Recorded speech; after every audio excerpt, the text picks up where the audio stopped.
In August 1959, Hawaii became the 50th state in the Union. It was a moment residents had waited through years of congressional debate to see, and newspapers across the mainland marked the occasion with photographs of flag-raising ceremonies in downtown Honolulu. But statehood was not the only change arriving on the islands that year. Within days of admission, regularly scheduled jet service began landing at Honolulu International Airport, cutting a trip that had once taken the better part of a week by steamship down to a matter of hours from the West Coast.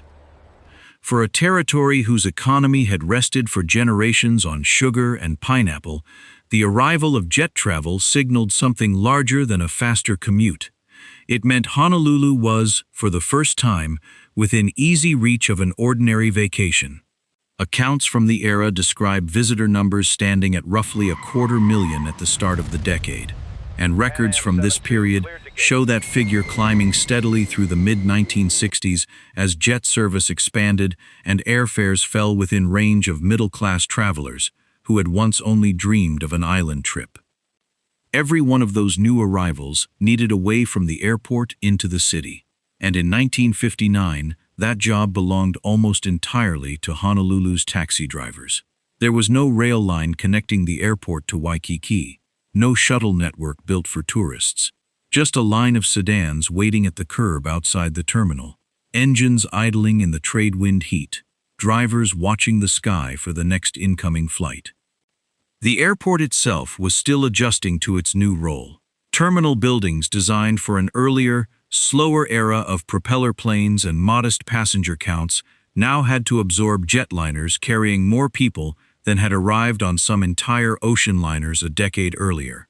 Taxi stands that had once seen a handful of fares between flights now faced irregular bursts of demand.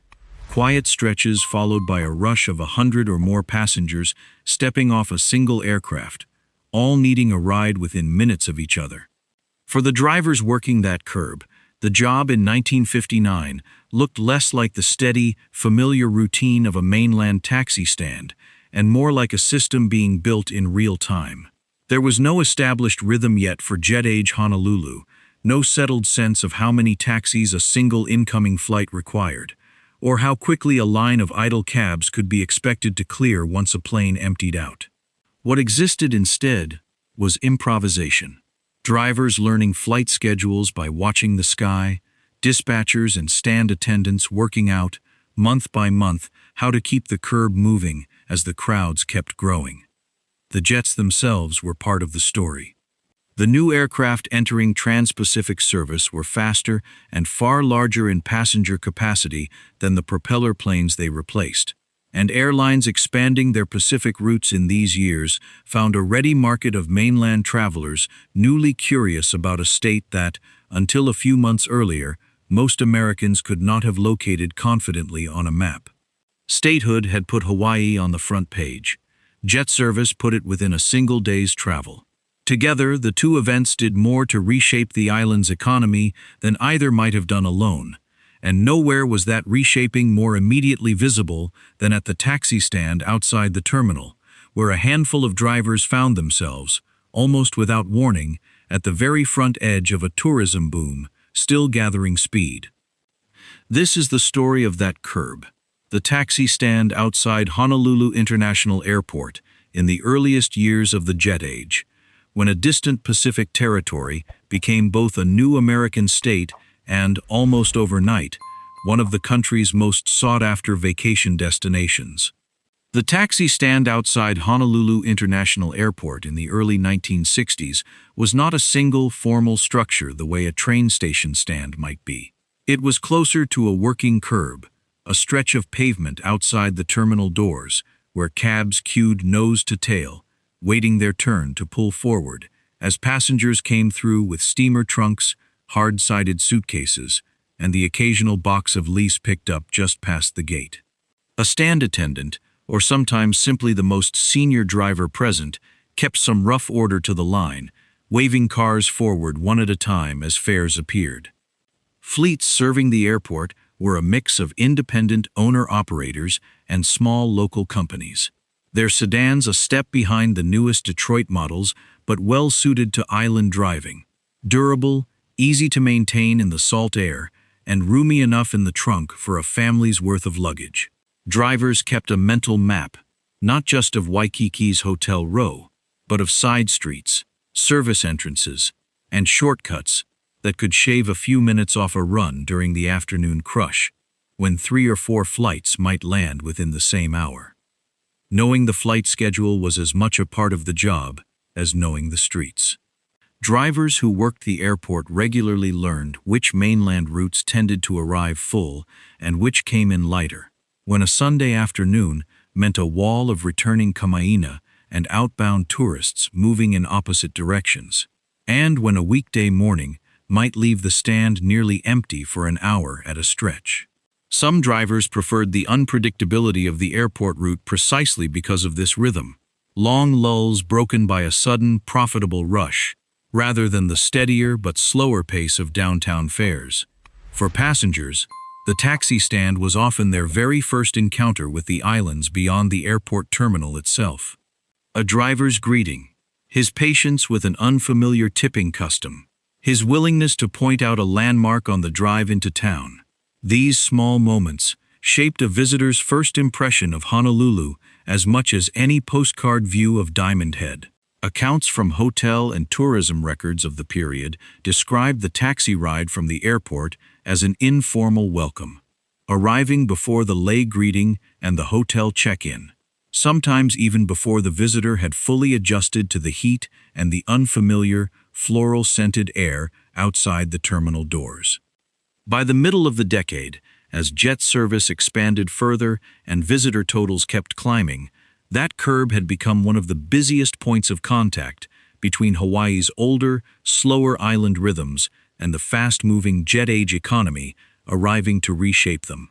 Picture an airport-based taxi driver arriving at the stand before sunrise, the way many did in these years, hoping to claim an early position in the queue before the first mainland flight of the day touched down. The morning air off the Pacific was still cool, a rare relief before the trade winds died down and the pavement began to radiate heat back up through the floorboards. He would check the day's approximate flight schedule, posted or simply passed along by word of mouth from the stand attendant, and settle in to wait, sometimes for 20 minutes, sometimes for well over an hour. The wait itself had its own quiet culture. Drivers traded news along the line, argued gently about baseball scores relayed from the mainland, and kept half an eye on the sky for the telltale silver glint of an incoming jet catching the morning light. When a plane did appear, the mood along the curb shifted immediately. Cigarettes stubbed out, radios turned down, drivers straightening in their seats as the aircraft descended toward the runway just beyond the terminal. The first passengers to reach the curb after a long flight were often disoriented, blinking against unfamiliar sunlight, unsure whether to expect a formal fare structure or something closer to negotiation. A driver's job in that moment went beyond simply opening a door and loading a suitcase into the trunk.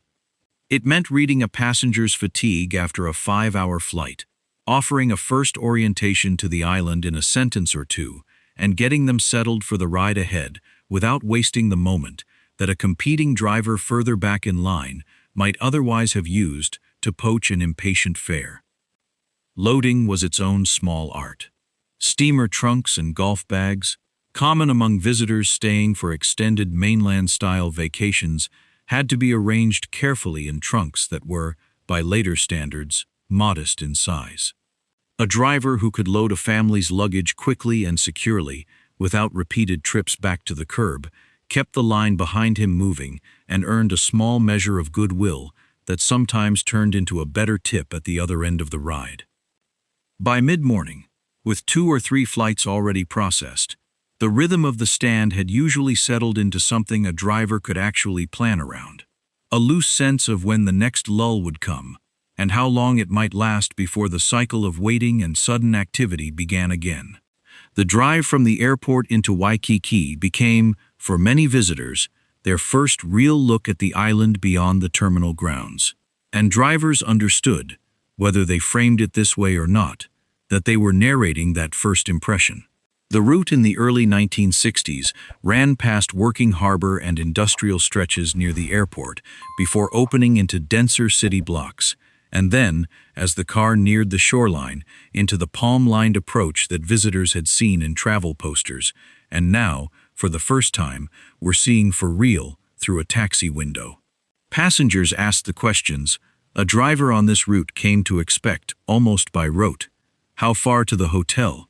Whether that peak in the distance was Diamond Head, whether the weather was really this warm every day of the year. A patient driver treated these as the first small exchanges of a vacation rather than as an interruption, offering a landmark or two along the way.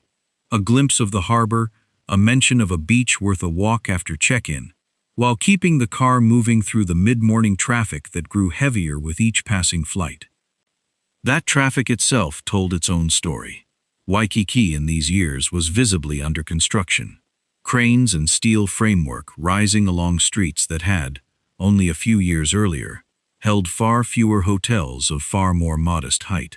Accounts from tourism and construction histories of the period describe a building boom running through the 1960s, driven directly by the surge in jet-borne visitors that had begun the moment regular service started.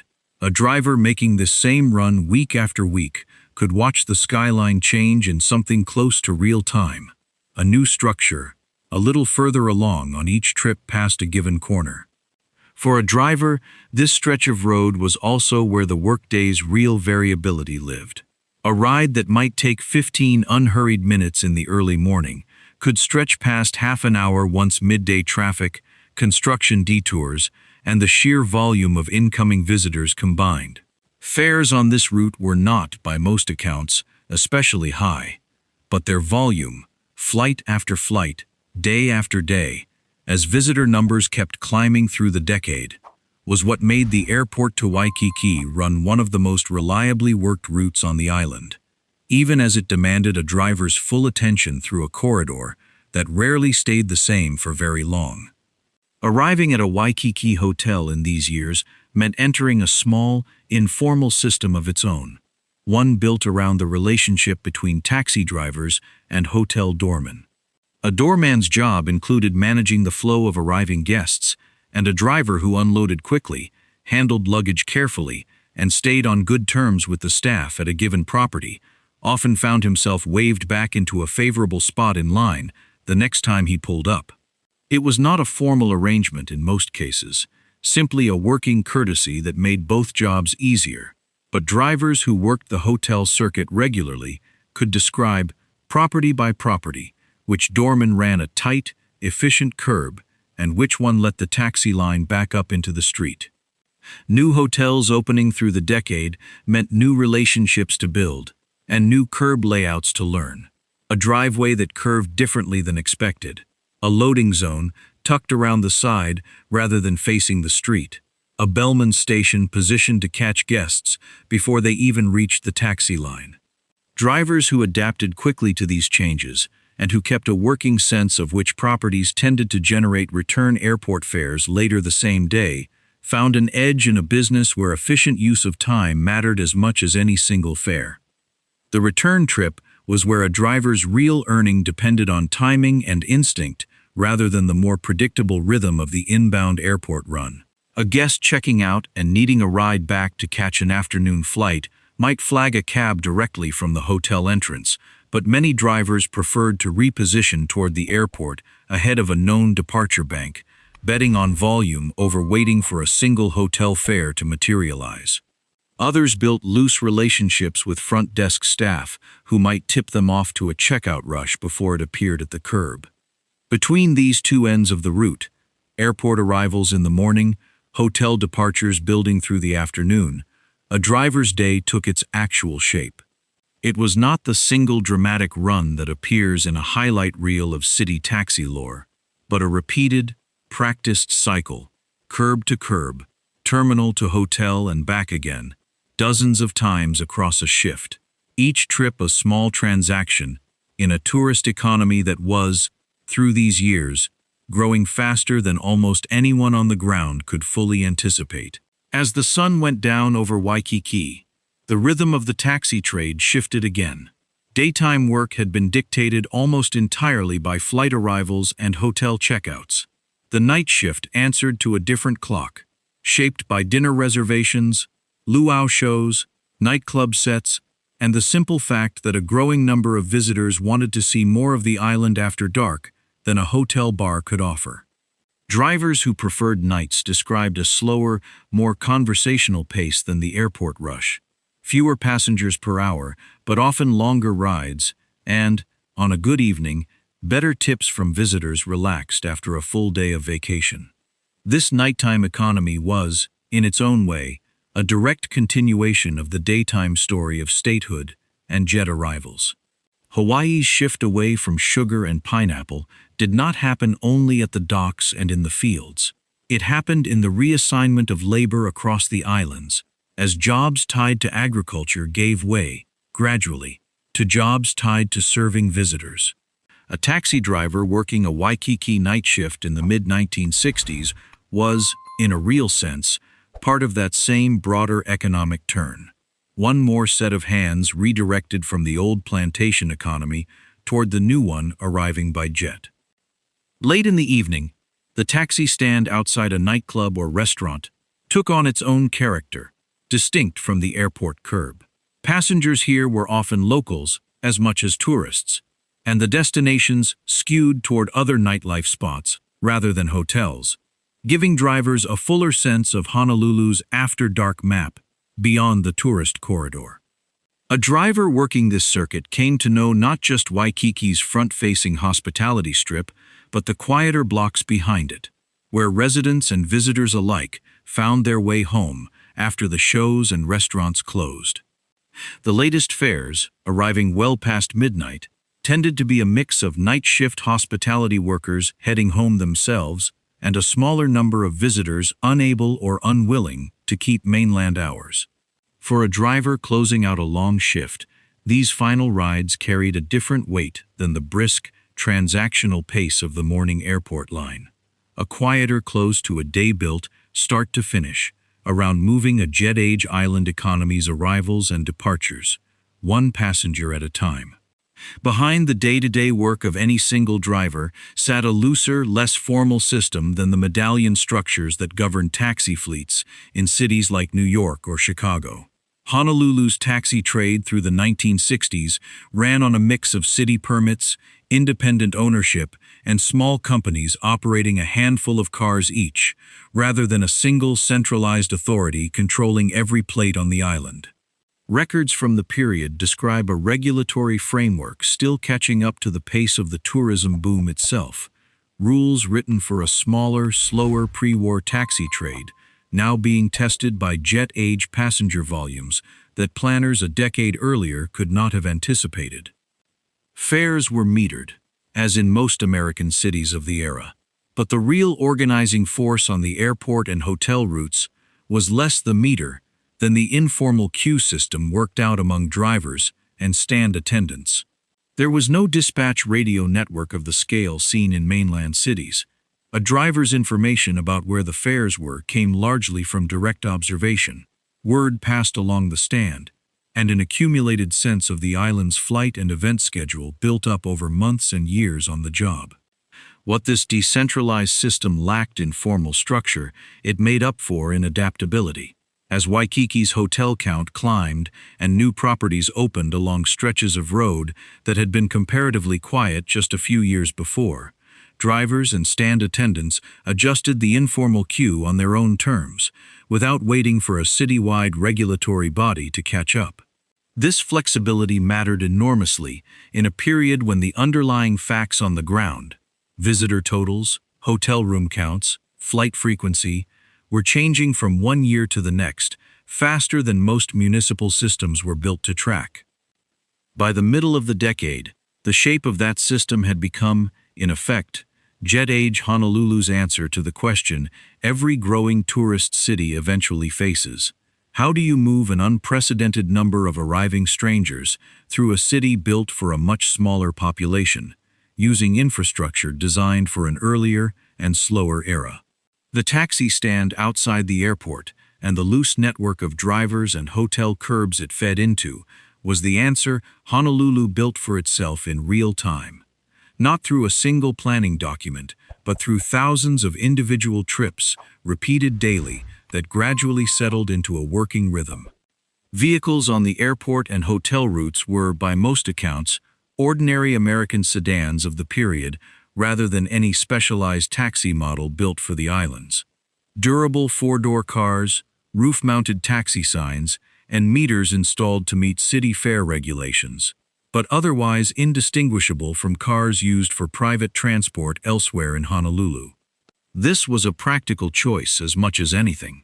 With visitor demand rising so quickly, drivers and small fleet owners needed vehicles they could acquire, maintain, and replace without waiting on a specialized supply chain, and the standard American sedan of the early 1960s served that need well enough to keep the growing curb moving.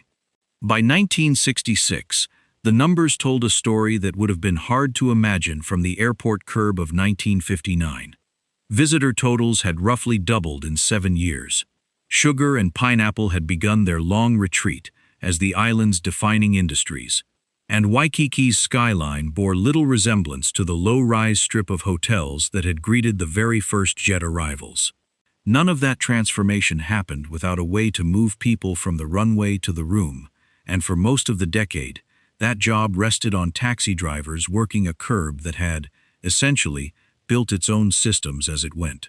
It is worth pausing on what that meant for the people doing the work. These were not drivers operating within an established, decades-old taxi culture the way their counterparts in New York or Chicago were. They were building the rules of jet-age tourist transport in real time, learning flight patterns and hotel layouts as fast as the island itself was changing around them, absorbing a tourism boom that outpaced almost every piece of infrastructure meant to support it. The airport curb, the hotel driveway, the late-night nightclub stand, each was a small piece of a much larger transformation, handled largely by drivers whose names rarely made it into the official record of Hawaii's statehood-era boom, even as their work made that boom livable for the visitors arriving by the plane load. What came after is, in outline, a familiar American story.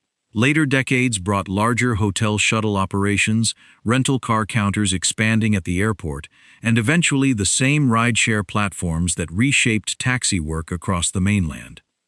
But for a stretch of years in the early and middle 1960s, the taxi stand outside Honolulu International Airport was doing something no other system on the island could do, absorbing an entirely new kind of visitor, arriving in an entirely new way, and getting them safely and reliably into a city that was, itself, still figuring out what it was about to become. It is easy, looking back from a much later era of ride-hailing apps and pre-booked airport transfers, to overlook how much of that first jet-age welcome depended on individual judgment. A driver's read of a tired traveler, his knowledge of which hotel driveway curved which way, his patience explaining, for the 100th time that week, just how far it really was to Waikiki. Honolulu's transformation into a jet-age tourist destination is usually told through numbers. Statehood in August, the first jets days later, visitor counts doubling within 7 years. Behind those numbers sat a working curb, and the drivers who kept it moving one flight, one fare, and one hotel driveway at a time. There's a subscribe button just below this video. It's a small action, but it tells us that stories like this one are still worth remembering. If the history of American taxi culture interests you, consider subscribing to the channel. And let us know in the comments, do you remember taking a taxi like this on a trip somewhere? What city's taxi history would you like to see covered next?